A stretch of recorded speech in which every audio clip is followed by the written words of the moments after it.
بسم اللہ الرحمن الرحیم۔ اللہم صلی علی سیدنا و مولانا محمد وعلی آلہ وصحبہ وبارک وسلم۔ السلام علیکم ورحمۃ اللہ وبرکاتہ۔ قال رسول اللہ صلی اللہ علیہ وآلہ وسلم ان اللہ تعالی رضی لہذہ الامۃ الیسر وکرہ لہا العسر، رواہ الطبرانی۔ سامعین محترم، تاجدار کائنات صلی اللہ علیہ وآلہ وسلم نے فرمایا کہ بے شک اللہ تعالیٰ نے اس امت کے لیے آسانیوں، فراخی اور کشادگی پسند فرمائی ہے، تنگی و مشکل کو ناپسند فرمایا ہے۔ اس حدیث کو امام طبرانی نے روایت کیا۔ اب یہاں آپ اندازہ کر لیں کہ ان اللہ تعالیٰ، بے شک اللہ تعالیٰ راضیہ یعنی راضی ہے، پسند کر لیا ہے، لہذہ الامت، اس امت کے لیے اللہ پاک نے پسند فرمایا ہے الیسرا، آسانی کو، سہولت کو، کشادگی کو، فراخی کو پسند فرمایا ہے۔ پھر فرمایا وکارہا، اور ناپسند کیا ہے، لہا، اس امت کے لیے، العسرا، تنگی و مشکل، تنگی اور مشکل کو اللہ پاک نے اس امت کے لیے ناپسند فرمایا ہے۔ اچھا، تنگی و مشکل ناپسند فرمائی، اور جو کشادگی، سہولت، آسانی، یہ امت مصطفیٰ کے لیے اللہ پاک نے پسند فرمائی ہے، کیونکہ تاجدار کائنات خود فرما رہے ہیں، وہ فرما رہے ہیں کہ اللہ پاک نے اس امت کے لیے آسانیوں، فراخی اور کشادگی کو پسند فرمایا ہے، اور تنگی و مشکل کو ناپسند فرمایا ہے۔ اس سے یہ پتہ چلا کہ یہ جو امت ہے، اور یہ صدقہ بتا دوں کہ اللہ پاک امت کے لیے آسانی پسند فرما رہا ہے، سہولت کو پسند فرماتا ہے، کشادگی پسند فرماتا ہے، اور فراخی پسند فرماتا ہے۔ یہ کرم امت کے لیے ہے، اور امت کی وجہ سے نہیں، یہ فقط چہرہ محمد کی خیرات ہے، اور تاجدار کائنات کے وسیلے سے اللہ پاک نے اس امت پر بلائی کر دی، نیکی کر دی، خیرات کر دی، اپنا کرم اور فضل کر دیا ہے، اور اس امت کے لیے آسانی کو پسند کر لیا، کشادگی پسند کی، فراخی کو پسند کیا ہے، اور تنگی و مشکل کو ناپسند کیا ہے۔ یعنی امت اور اس دین کا خاصہ بھی یہی ہے کہ دین بھی دین یسر ہے، اور امت کے لیے بھی یسر کاموں کو، آسان اور سہولت والے کاموں کو پسند کیا ہے۔ اس حدیث سے یہ نقطہ مل رہا ہے کہ اگر اللہ پاک نے اس امت کے لیے آسانی پسند فرمائی، اور اس امت کے لیے کشادگی کو پسند فرمایا، اور اس امت کے لیے فراخی کو پسند فرمایا، تو اس سے پتہ یہ چلا کہ اللہ کو آسانی، سہولت، فراخی، کشادگی یہ پسند ہے، اور اس اپنے محبوب کی امت کے لیے کشادگی کو، آسانی کو، سہولت کو، فراخی کو، کشادہ دلی کو پسند فرما لیا، اور تنگی و مشکل کو ناپسند فرمایا۔ اس سے یہ پتہ چلا کہ اب کوئی بندہ امت مصطفیٰ میں سے، وہ بندہ امت مصطفیٰ میں سے کوئی بندہ یا کوئی انسان، وہ جس مذہب سے تعلق رکھتا ہو، whether he is Muslim or not a Muslim, whether he is believer or not a believer, whether he is Muslim or not a Muslim، اس سے کوئی تعلق نہیں، وہ جس مذہب سے تعلق رکھتا ہو۔ فرمایا اگر وہ لوگوں کے لیے، مخلوق کے لیے، امت کے لیے، اور امت مصطفیٰ کے لیے اسپیشلی اگر وہ آسانی پیدا کر دے، سہولت پیدا کر دے، ان کے لیے فراخی پیدا کر دے، کشادگی پیدا کر دے، تو وہ محبوب خدا ہو جاتا ہے، وہ بندہ خدا بنتا ہے، وہ حبیب خدا ہوتا ہے، وہ دوست خدا بن جاتا ہے۔ اللہ پاک کی اس پر رحمت جاری ہو جاتی ہے، کرم جاری ہو جاتا ہے۔ کیوں کہ وہ اللہ خود اس امت کو آسانی دینا چاہتا ہے، فراخی دینا چاہتا ہے، کشادگی دینا چاہتا ہے، اور اس امت کے لیے آسانیاں پیدا کر رہا ہے خدا۔ وہ خدا ہو کر امت مصطفیٰ کے لیے سہولت، آسانی، فراخی، کشادگی پیدا کرے۔ اور اگر اب انسان جو اللہ کا قرب چاہتا ہے کہ محبت خدا ملے، چاہتا ہے کہ قرب خداوندی نصیب ہو، چاہتا ہے کہ مغفرت ربانی نصیب ہو، چاہتا ہے رحمت ربانی ملے، چاہتا ہے فضل ربانی ملے، چاہتا ہے شفقت ربانی ملے، چاہتا ہے کہ آتش دوزخ سے بری ہو، یہ سرٹیفکیٹ ملے اور یہ ڈگری ملے، تو اس حدیث میں اشارہ کر دیا کہ اب کوئی بندہ امت مصطفیٰ کے لیے یا ساری انسانیت کے لیے، کسی انسان کے لیے بھی اگر کوئی بندہ آسانی پیدا کر دے، سہولت پیدا کر دے، تو اللہ پاک اس پر رحمتوں کے دروازے کھول دے گا، اس پہ کرم کے دروازے کھول دے گا۔ اور آگے فرمایا کہ اللہ پاک نے اس امت کے لیے وَقَارِهَا لَهَا الْعُسْرَ، تنگی اور مشکل کو ناپسند فرمایا ہے، تنگی اور مشکل کو ناپسند فرمایا ہے۔ اب اگر بندوں کی مشکل کو حل کرے، بندوں کو تنگی، تنگ دستی، غربت، احتیاج، ضرورتوں سے نکال کر انہیں خوشحالی کی طرف،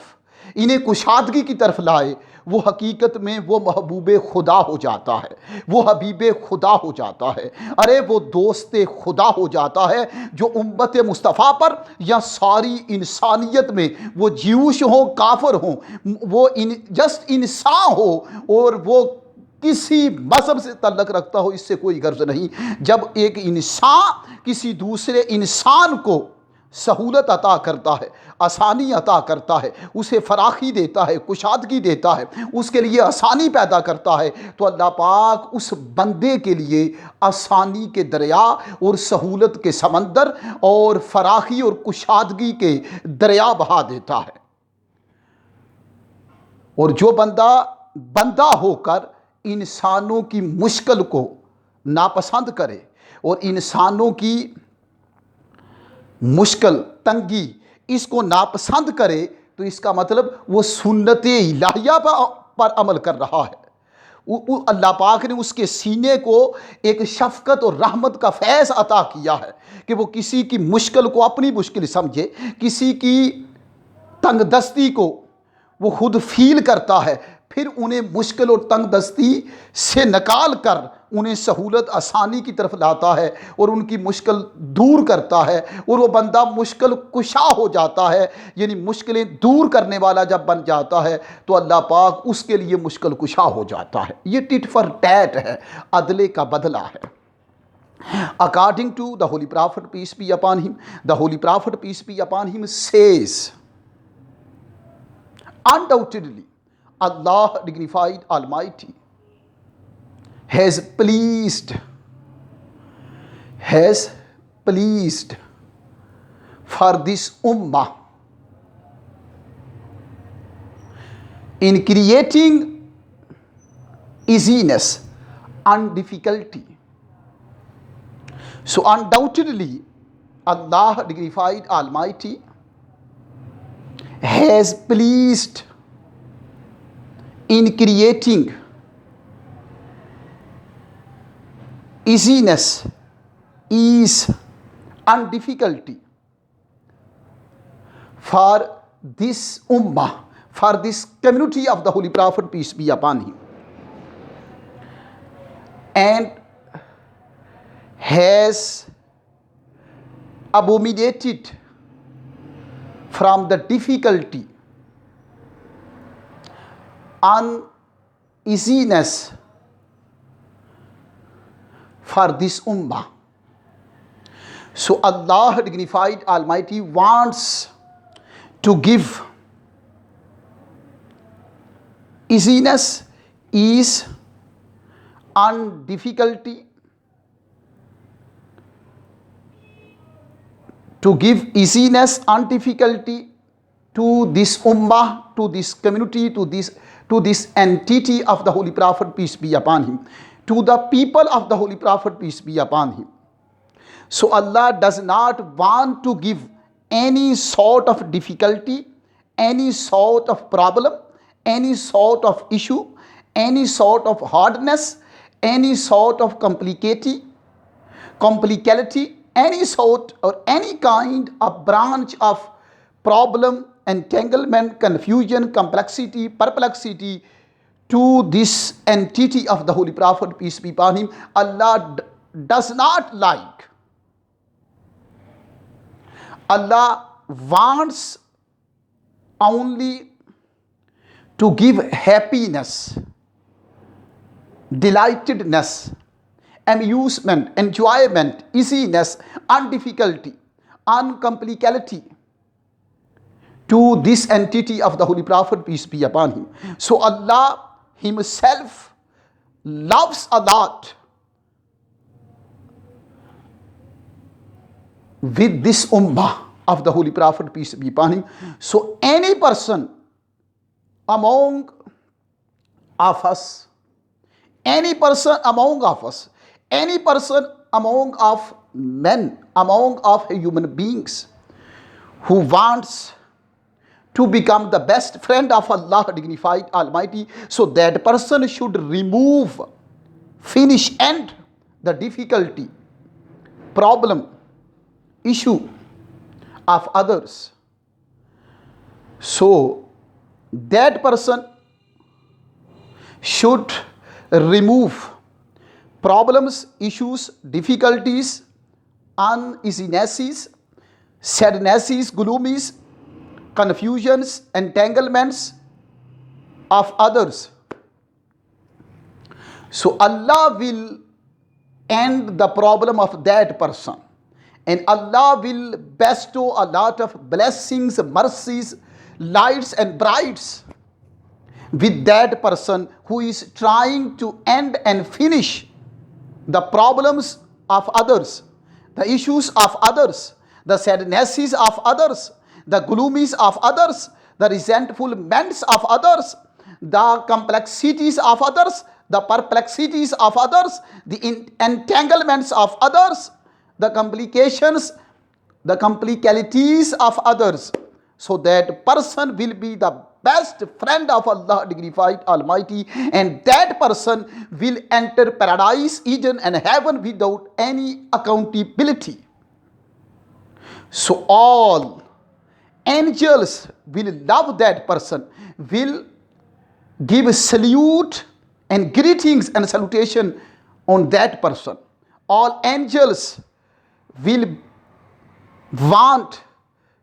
to befriend that person, and that person is the best friend of angels of Allah dignified Almighty.